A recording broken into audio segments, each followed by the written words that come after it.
nonton live Instagram di ada di RSCA Bunda, Instagram aku juga. Mudah-mudahan semuanya dalam keadaan sehat. Amin. Terus yang pada lagi hamil juga sehat. Ada yang mau lahiran juga mungkin kayak aku, semangat. Ibu-ibu semua, pokoknya mudah-mudahan semangat semuanya. Nah, ngomongin masalah kehamilan nih, sekarang kan udah bersama dengan dokter kita. Dokter kita semua nih, dokternya hits banget, dokter Reno. Masya Allah. Itu tuh pas banget nih. Mungkin tadi kan aku sempat bahas ibu-ibu yang mau melahirkan, ibu-ibu hamil. Nah itu kita bakal ngebahas lebih detail nih dok, masalah kehamilan yang melalui IVF.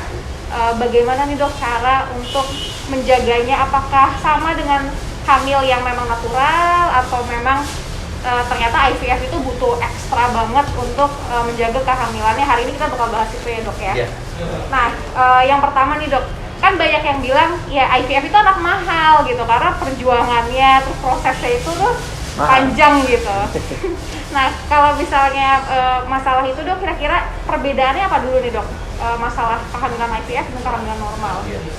Memang kalau dibilang anak mahal sih setuju ya, karena kalau berhubungan alami kan nggak pakai biaya ya. Nah ini perlu biaya yang memang tidak sedikit dan harus mengatasi masalahnya supaya persoalan atau kesulitan untuk hamil itu bisa diatasi. Intinya kan semua masalah kita di dunia ini kan ada masalahnya apa sih, kemudian kita selesaikan, baru akan ada penyelesaiannya. Kalau nggak tahu masalahnya nggak akan beres-beres masalahnya. Jadi di dalam program IVF, kembali lagi saya tekankan kayak di Kia juga pasti punya masalah sendiri kan, yang kita sudah diskusikan sama-sama sampai akhirnya menunggu supaya masalahnya selesai dulu, baru akhirnya kita embryo transfer. Nah sekarang masalah perbedaannya sebetulnya memang perbedaan untuk menjadi hamilnya. Kalau natural kan memang Allah udah hubungan masa subur jadi. Sedangkan ini adalah kita yang mencari atau membuat masa subur itu supaya rahim siap untuk menerima calon embrio. Dan calon embrio itu kan harus hidup, harus sesuai dengan tempatnya. Sebab kalau tempatnya juga nggak sesuai, dia pasti nggak tumbuh dan berkembang. Jadi pada prinsipnya apa yang perlu kita rawat ya, dia harus dibikin sealami mungkin. Cuma kalau di dalam bayi tabung tuh ada yang namanya defek fase luteal, di mana hormon progesteronnya selalu terganggu dan lebih rendah daripada hamil yang secara natural, sehingga lebih rawan untuk terjadinya tidak berkembang atau keguguran. Ya itulah yang kita harus lakukan, kita pertahankan sampai minimal antara 8 sampai 10 minggu. Di samping itu juga ada penyakit tanda kutip yang menyebabkan jadi sulit hamilnya, ya harus kita atasi ya. Seperti kemarin kan minum obat terus untuk menyelesaikan masalah yang menjadi penyebab sulit hamilnya, atau kenapa rahimnya sendiri belum siap untuk kita transfer embrio. Ya kan kita sempat berapa lama ya mau transfer nanti dulu selain masalah pandemi, tapi memang ada sesuatu kondisi di mana sebetulnya rahim itu belum siap untuk menerima calon embrio. Karena kalau dia pun sebagus apapun calon benih kita, kalau tempat tumbuhnya tidak ideal, tidak maksimal, dia tidak akan berkembang. Nah itu aja yang harus kita kerjakan. Yang kedua barangkali masalah aktivitas, karena memang kalau aktivitasnya berlebihan sampai capek, ya kita akan lebih rawan untuk roboh ya, karena bangunan yang belum kokoh sekalipun ya kalau langsung dipakai ya pasti ambruk gitu loh. Ya harus fondasinya harus kuat juga. Fondasinya kuat. Nah itu kan artinya tadi proses menuju kehamilannya itu banyak tuh ya tadi ekstra-ekstranya yang harus lebih diusahakan lah untuk memang yang kita ini yang melakukan IVF gitu. Tapi misalnya udah sampai tahap hamil nih dok, dinyatakan hamil dan mungkin udah hamilnya udah trimester 2 atau trimester 1 tapi udah akhir gitu. Itu sebenarnya bisa dibilang sama nggak sih dok sama kehamilan natural? Sama aja karena kan proses untuk dapat anak itu kan menjadi proses di dalam kehamilannya sendiri. Si calon janin harus berkembang optimal. sama. Itu sebetulnya lebih kompleks ya, karena orang hamil mengembangkan sel dari embrio itu jadi triliunan, jadi memang harus baik dan sebetulnya sama aja sih. Sama ya dok? Sama. Awal aja ya, kita harus ngejagain banget awal. Ya sebetulnya kehamilan dengan cara apapun tetap harus dijaga kan? Ya. Kalau enggak nanti dia tidak akan sehat dan baik di lahirnya gitu. Karena proses kehamilan juga suatu proses yang tidak instan, sama kayak IVF juga, tapi ini ada proses di mana janin harus tumbuh dan berkembang secara optimal sehingga lahirnya benar-benar sehat. Iya. Gitu. Nah, artinya tuh sebenarnya semua kehamilan mau yang secara natural atau IVF memang semuanya harus dijaga dengan baik ya dok. Iya. Nah, kalau misalnya IVF ini ada nggak dok misalnya yang tips-tips supaya mungkin bunda-bunda yang lagi pada nonton nih lagi ada yang mau proses mau IVF atau yang udah hamil gitu, mungkin tips supaya kita nih sebagai calon ibu ini punya optimis yang tinggi gitu. Nggak, kan banyak nih dok yang pada mau IVF tapi takut banyak yang nggak berhasil juga, ntar udah buang-buang duit tuh gimana tuh? Jadi kayak dia menganggap tuh udah IVF pesimis duluan. IVF itu tuh bener jalan terakhir gitu. Ya kayak aku dulu gitu Oh, juga tuh. iya. Kayak ntar aja IVF kalau ntar gagal kayaknya udah serah end Kayak of udah. the world. Gagal ya udah gagal gitu. Kita nggak punya anak nih gitu. Enggak sih sebetulnya siapapun, dokter juga nggak pernah tahu ya gagal atau enggak. Tetapi dokter cuma melihat dalam promil itu ada syarat. Sebetulnya sama seperti kalau ibu saya bilang pasien-pasien saya, kita mau sholat aja ada syaratnya loh gitu. Setelah ada syaratnya terpenuhi, prosesnya harus baik, baru diterima gitu. Jadi kehamilan juga sama sih, ada syarat untuk menjadi hamilnya harus kita benerin dulu ya, proses yang baik, nanti insya Allah hamilnya akan datang. Jadi berpikirnya jangan terbalik, saya harus amis, yang kadang-kadang bikin jadi stres. Jadi sebetulnya bukan masalah di bayi tabung, insem atau natural, tapi secara masing-masing promil itu memenuhi syarat nggak untuk bisa hamil. Kalau dia nggak memenuhi syarat ya harus dirubah supaya syaratnya terpenuhi. Seperti itu. Oke, nah ini bicara kamu udah bisa buka? Dia mau ada kerjaan lagi nggak apa-apa Gi? Hah? Masih ada waktu? Oke. Mau nanya? Ya. Dengerin aja. Oke dok, ini kan ini mungkin untuk semua bunda-bunda yang lagi pada hamil juga nih, banyak pertanyaan kayak gini mungkin melalui IVF ataupun memang natural hamilnya. Kan selama kita hamil dikasih suplemen banyak vitamin, tapi kita harus makan yang makanan sehat juga. Kira-kira itu boleh milih nggak dok? Misalnya, udah saya udah cukup kok, kayaknya makanan saya udah sehat gitu, 4 sehat 5 sempurna, nutrisi udah bagus dari makanan. Berarti nggak suplemen tuh nggak perlu amat gitu, gimana dok? Jadi intinya memang bayi sehat itu karena nutrisi ya, dan nutrisi itu tergantung dari pertama apa yang dimakan ibu hamilnya. Nutrisi itu memang harus cukup, bukan berlebih juga, sehingga orang hamil itu ada kenaikan berat badan yang memang harus menjadi target, tapi bukan berarti berlebihan, karena kebutuhan kalori selama hamil itu tidak naik jadi 2 kali lipat. Naik itu cuma 300 kalori, mungkin lebih sekitar 30% saja. Jadi yang paling penting adalah memang makannya yang berkualitas, ditambah dengan 12 susu, biasanya kebutuhan kalori itu relatif tercukupi.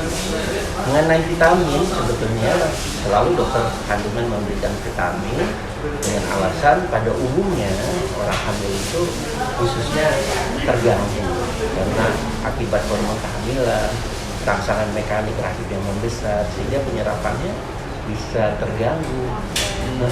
Makanya dikasih mikronutrien, dalam hal ini vitamin yang memang menunjang orang hamil itu supaya memang jadi optimal. Bukan walaupun memang sebenarnya makanan itu cukup, tapi karena alasan usus itu bekerjanya tidak maksimal dan hormon kehamilan menyebabkan usus bekerja lebih lambat, bisa mual, sembelit, kemudian tertekan rahim yang membesar, makanya perlu vitamin seperti itu. Nah, oke, berarti kenapa kita tuh disaranin Tetap banget rajin kontrol, habis itu kan nanti dokter kasih kasih vitamin dan harus kita minum ya karena itu tadi ya. Ya, usus dan segala macam itu kurang Bekerja dengan optimal, nggak kayak orang lagi nggak hamil gitu kan. Nah dok, kalau misalnya masalah kontrol nih dok, seberapa penting sih ibu hamil ini harus on time waktu untuk kontrolnya? Iya, sebetulnya kalau kita bicara IVF dengan IVF, kontrol itu cuma berbeda di 8 minggu pertama. Nah, biasanya kita kontrol 2 minggu sekali ya waktu itu, supaya kita memantau risiko atau ada hal-hal yang tidak yang tidak pas. Jadi sebetulnya tujuan kontrol hamil adalah mencoba memantau tumbuh kembang janin. Kalau dia tidak on the track, dokternya akan berusaha untuk meluruskan segera. Jadi itu tujuannya. Jadi kalau terlalu lama juga nanti tidak terpantau. Jadi kalau ada gangguan udah lebih sulit Karena perubahan di dalam rahim itu cepat banget ya dok. Tapi pada umumnya di trimester pertama dan kedua itu sebulan sekali. Ya sampai usia 28 minggu itu sebulan sekali cukup. Karena perkembangan relatif janin relatif lebih lambat. Setelah 28 minggu ya 2 minggu sekali. Nanti setelah 36 minggu baru seminggu sekali, karena perubahannya akan lebih cepat. Jadi memang itu yang perlu kita pantau sesuai dengan penelitiannya, bahwa perkembangan janin itu harus terpantau dan segera dikoreksi kalau memang ada hal-hal yang mengganggu tumbuh kembangnya. Tapi kalau IVF di awal itu harus lebih sering ya dok ya. Udah mencabut ya? Terakhir aku nanya kamu deh, kasih ini dulu, kasih motivasi mungkin bunda-bunda di rumah yang lagi pada ngejalanin program IVF atau yang udah berhasil. Seberapa penting peran bapak, seberapa penting peran suami buat mereka yang harus jawab istrinya? untuk kamu. Iya kamu. Masalah peran pentingnya. Dikit lah dikit gitu. Kasih semangat gitu Ya, buat suami-suami. Kalau buat para suami sih sebenarnya ya, jadi hamil itu harus dua-duanya kata dokter nih. Jadi kayak nggak boleh sendiri. Kadang-kadang kan banyak juga banyak temen aku juga ya, maksudnya kayak dia hamil, istrinya hamil, ya udah suaminya tetap normal aktivitasnya gitu, nyari duit dan segala macam. Tapi sebenarnya kita harus banyak ngasih waktu kita untuk istri dan calon anak kita sih sebenarnya, supaya karena support itu sangat penting gitu. Karena kayak istri kita tuh yang tadinya misalkan manjanya cuma 70%, ini jadi tingkat jadi 110%, 110 nih, bukannya nambah dikit, tapi bener-bener yang kayak dia kayak sebenarnya bisa bangun sendiri, bangunin dong gitu ya, lebih kayak gitu dan itu memang gimana, membantu nggak? Banget, ngebantu banget. Peran suami itu penting banget deh, dari mulai program sampai ngelahirin itu penting banget. Karena ibaratnya nih kita kan udah sakit nih ya, ada aja gitu maksudnya kayak ya masya Allah sih gitu, dinikmatin banget sih ya dok. Cuman tetap aja gitu ada momen namanya hormon juga berubah-berubah kan gitu, nggak stabil. Nah itu kayak suaminya tuh kalau bisa ngejaga mood kita. Kamu kayak nggak ikhlas sih. Nggak apa-apa. Kamu ngomong sesuatu yang tambahan bahwa memang anak yang sehat itu lahir dari ibu hamil yang bahagia. Iya. Dan yang bisa bikin bahagia itu salah satunya memang suami. Mantap dok. Bahagia kan? Bahagia alhamdulillah. Ya udah gimana? Kalau panjang saya kebuka IP semua baik. Dok, makasih dok. Makasih ya. Assalamualaikum. Jangan menjemput aku masih di sini. Enggak. Tuh guys, jadi memang harus ini ya, support suami. Mungkin lagi pada nonton nih videonya, di save nanti ya di Instagramnya RSIA. Jadi nanti bunda-bunda mungkin bisa share juga ke suaminya, suruh nonton gitu kan. Tuh lihat nih, gitu harusnya kayak gini gitu. Berantem deh. Iya, bener sih. Bener kan dok? Karena gini, aku tuh ngerasain banget tapi alhamdulillahnya aku tuh gak baperan hamil ini. Cuma ada teman-teman aku yang bilang kayak, wah tiba-tiba moodnya berubah apa segala macam gitu. Nah aku pikir ya siapa lagi yang bisa ngejaga mood kita, ya partner kita sendiri gitu kan, dan keluarga. Oke, terus kita balik ke ini lagi ya dok, masalah kehamilan lagi dok. Masalah lahiran dok, persalinan. Bedanya apa antara IVF sama memang yang kehamilan natural dok? Nggak ada bedanya. Kalau masalah lahirannya?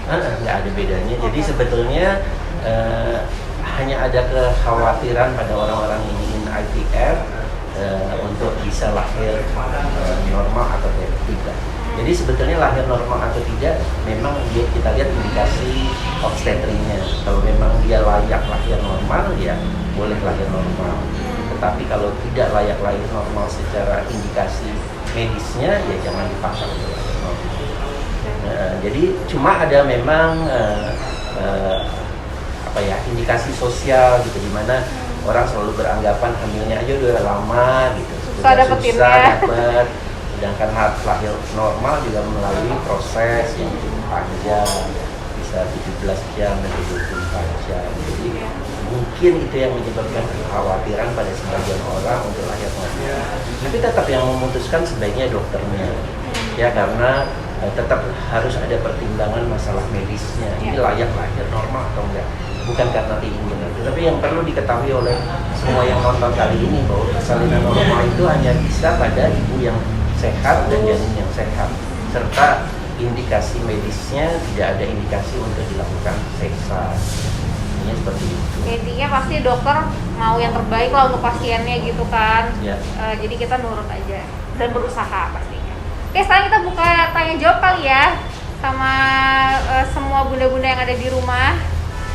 Kira-kira ada yang mau ditanyain nggak? Boleh tentang topik hari ini boleh, atau ada pertanyaan mungkin yang mumpung ada Dokter Reno di sini gitu kan, mau nanya apa lagi juga ini boleh. Ada. Nih, udah masuk ya dok? Ada.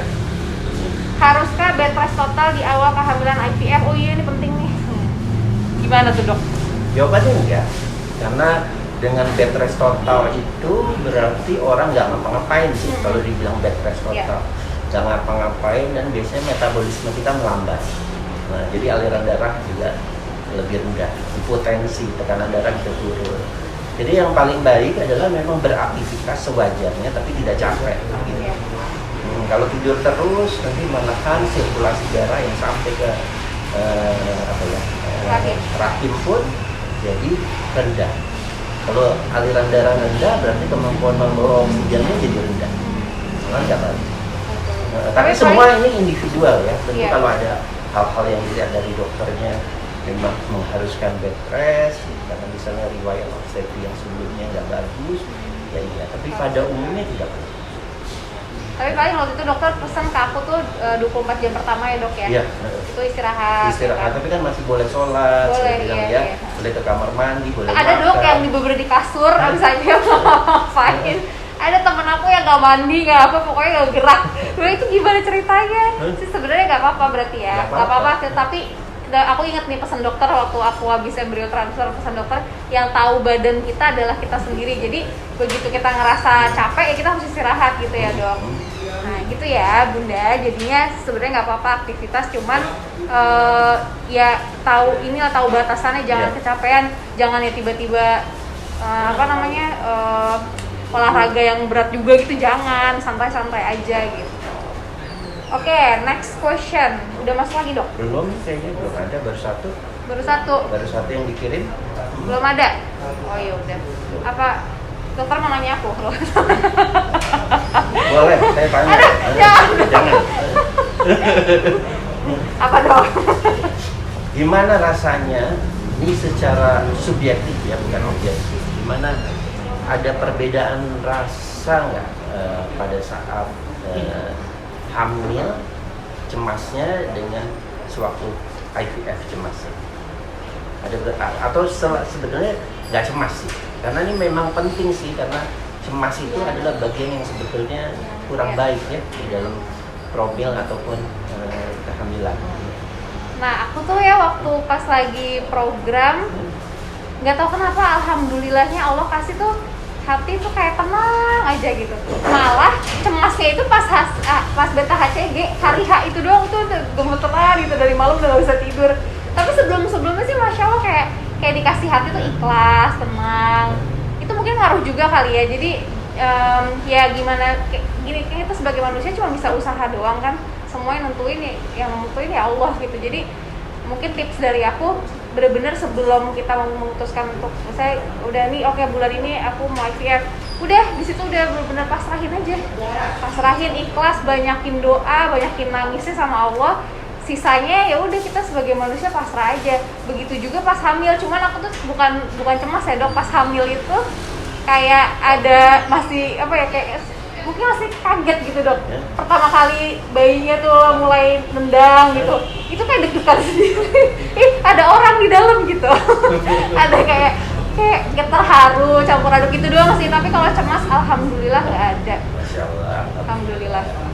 Tapi bicara cemas ini ya memang ada hormon-hormon yang mempengaruhi ya. Tetapi ini pengamatan subjektif ya. Saya juga melihat kok ibu yang kelihatannya bisa heboh gitu ya. Bukan semua sih, tapi lebih banyak yang tidak hamil akhirnya. Okay. Nah, jadi memang kita harus mengendalikan diri supaya secara medisnya juga metabolisme kita baik, secara hormonal juga baik. Kan dokter pernah bilang kalau kita happy tuh keluar hormon-hormon yang bagus gitu kan. Ya itu dari pas dokter ngomong gitu aku berusaha juga untuk gimana caranya ya berpikiran positif aja udah.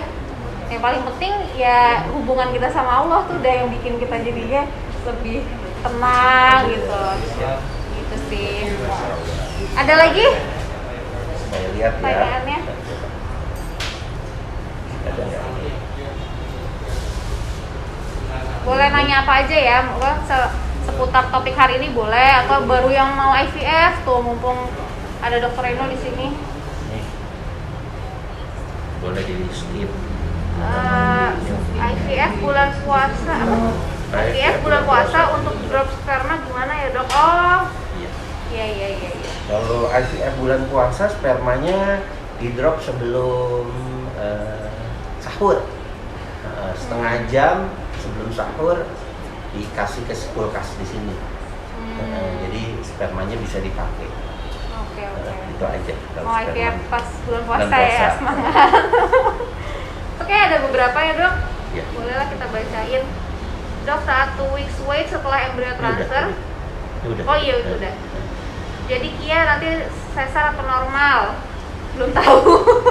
Terlihat aja, makanya tadi kan kayak dokter bilang nanti dilihat. Ini aku hari ini 37 minggu. Insya Allah minggu depan mudah-mudahan udah kejawab ya dok ya.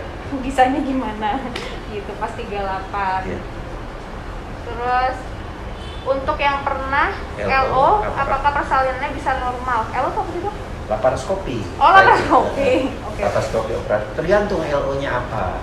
Kalau LO-nya menyayat sampai rahimnya dijahit, robek ke dalam sampai ke endometrium, biasanya kita tidak menyarankan untuk lahir normal. Tapi kalau cuma mengangkat kista atau memperbaiki perlengketan, ya kita lihat indikasi medis yang lainnya. Nah kalau sesar dok, misalnya anak pertama udah sesar, anak kedua pengen normal itu bisa dok? Ya secara ada kriterianya, namanya VBAC, jadi vaginal birth after C-section itu selama syaratnya terpenuhi ya boleh-boleh aja. Ada jeda waktunya nggak sih dok? Ya minimal hamilnya 1,5 tahun lah ya, dari hamil kembali. Kalau terlalu dekat juga nanti nggak akan baik. Seperti itu. Nanti mungkin lain waktu lah ya kita bicara apakah boleh lahir normal atau enggak. Tapi sebetulnya itu nggak usah dipikirin ya, kalau saya bilang ya. Intinya orang bisa lahir normal itu karena sehat. Jadi selama hamil ya harus sehat. Sebab kalau nggak sehat nanti apapun nggak bisa. Karena memang takdirnya kalau itu si bayinya udah harusnya keluar, dia bakal keluar gitu ya dok. Iya sih, bener-bener. Jadi dibawa santai aja, mams. Jangan terlalu dipikirin, apalagi karena itu yang lagi aku alamin sih sekarang sebenarnya. Ini udah masa-masa tinggal nunggu doang, bingung gitu kan. Ada kekhawatiran aku tuh. Kayak satu sisi, iya kayak tadi dokter bilang kan nunggunya udah lama gitu, takutnya nanti gimana, tapi satu sisi kayak aku ya secara medis insya Allah sehat-sehat aja gitu kan. Makanya itu yang lagi dilema.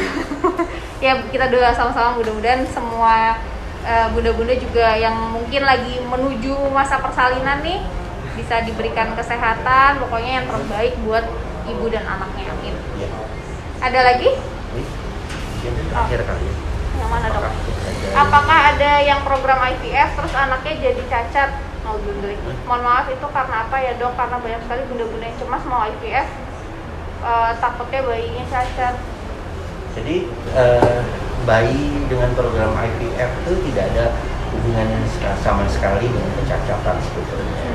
Kecacatan terjadi sebetulnya karena kebanyakan yang ikut program IVF orang yang memang sebetulnya sudah dalam faktor resiko. Misalnya umurnya sudah 35, bahkan yang ada 40. Jadi memang kelihatannya bayi-bayi IVF jadi lebih banyak cacatnya.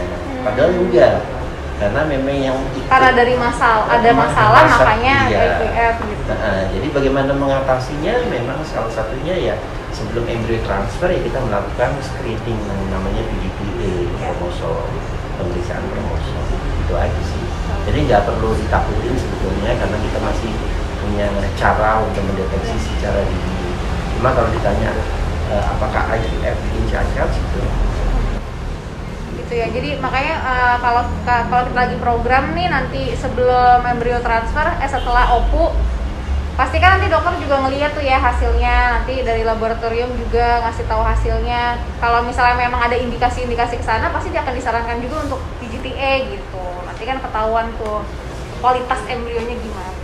Oke, mudah-mudahan hari ini pertanyaannya terjawab semua, bisa memberikan manfaat buat bunda-bunda semua yang lagi nonton di rumah. Dokter terima kasih. Saya juga terima kasih sama-sama. Kita mudah-mudahan semoga ketemu sehat sampai lahir ya. Amin. Ketemu minggu depan udah tahu ya dok. Iya. Amin amin. Oke terima kasih semuanya. Assalamualaikum warahmatullahi wabarakatuh. Waalaikumsalam.